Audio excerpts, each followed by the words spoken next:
What's up guys, Katia here, and for this video I'm gonna talk about supercars. This video was suggested to me by Starting5524, who says, favorite supercars?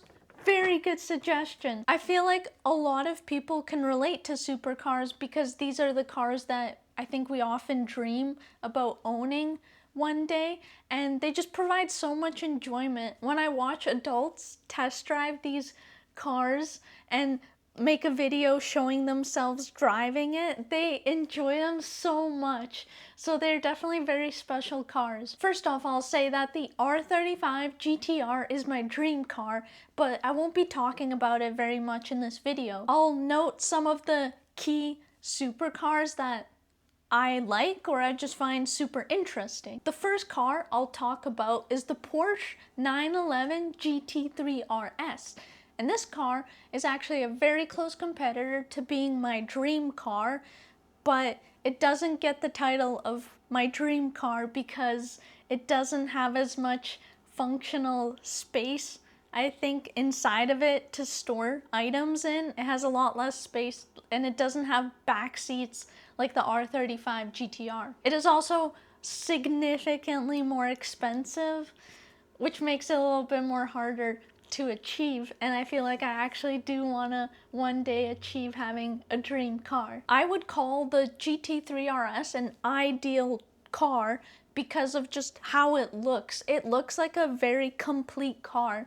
The massive wing that it has and just the styling of it, there's nothing that I would want to modify on the car. It just comes complete when it's stock. Additionally, it has the really nice writing on the side of it where it says GT3 RS, and you can like change the color of it and make it stand out more.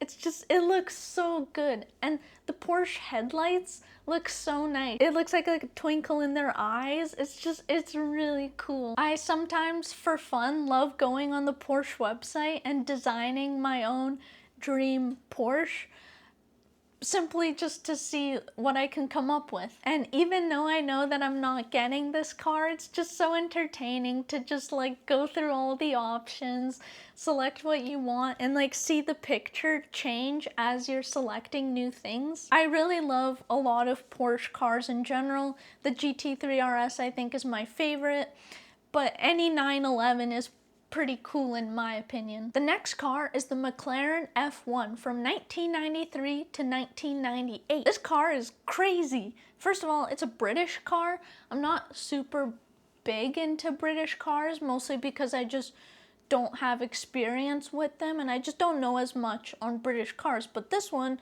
is really cool. The driver's seat is actually in the middle of the car, and when I first found that out, I was like, whoa, like how is that even possible? Like, I didn't know people were actually designing cars like this.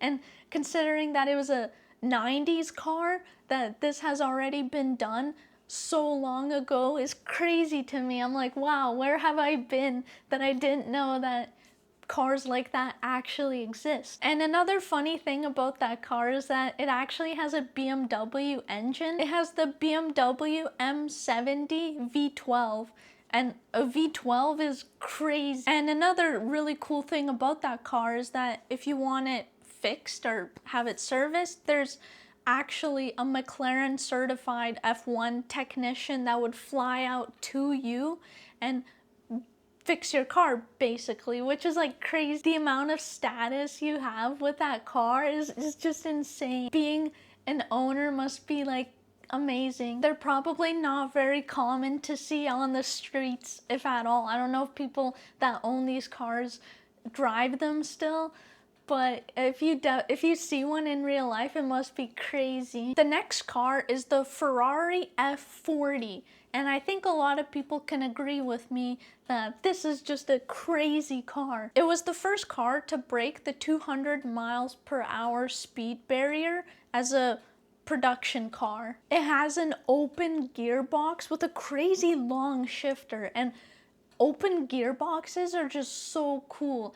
I can see why they add them to supercars, to just make them look that much cooler. I would definitely enjoy having a car with an open gearbox. The car also has 3 exhaust pipes in the middle. I think you just don't really see that very much. 3 exhaust pipes just perfectly centered, and it has a massive wing on the back of it, and that wing is just iconic. Like, I think when you see that car's wing, just the wing alone, you can recognize what kind of car it is. It's also a twin turbocharged V8, and it's an 80s car. I read some things online and watched some videos about people saying that this car is actually quite difficult to drive because the range of RPMs when the turbos kick in is so small. So you go from having like no boost to suddenly having all the boost. Also, it being an 80s car, it doesn't have a lot of safety features, so it's definitely a risky car to drive, but if you get to drive one, I bet it is super cool and super fun.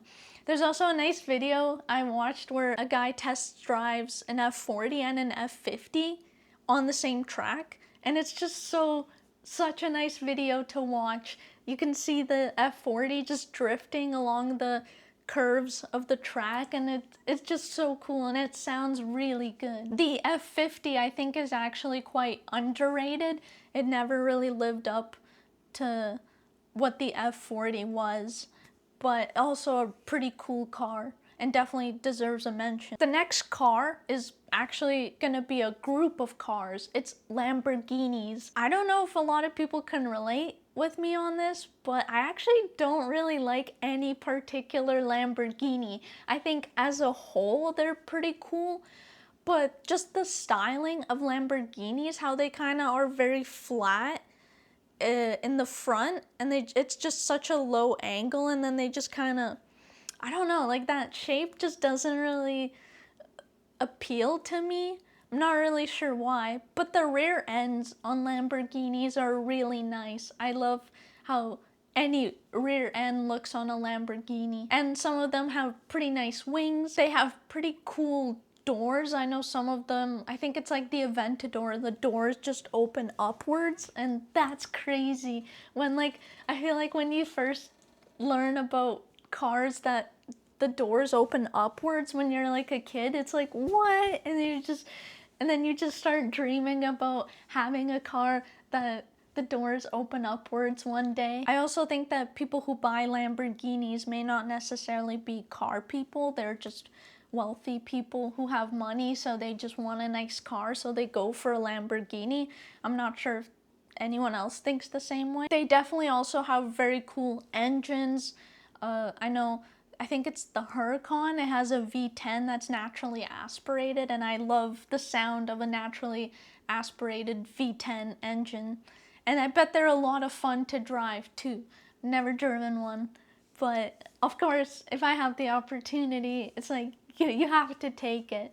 I just don't know if I would ever own my own Lamborghini. The next car I'll mention is another Ferrari. It's the Ferrari 812 Superfast.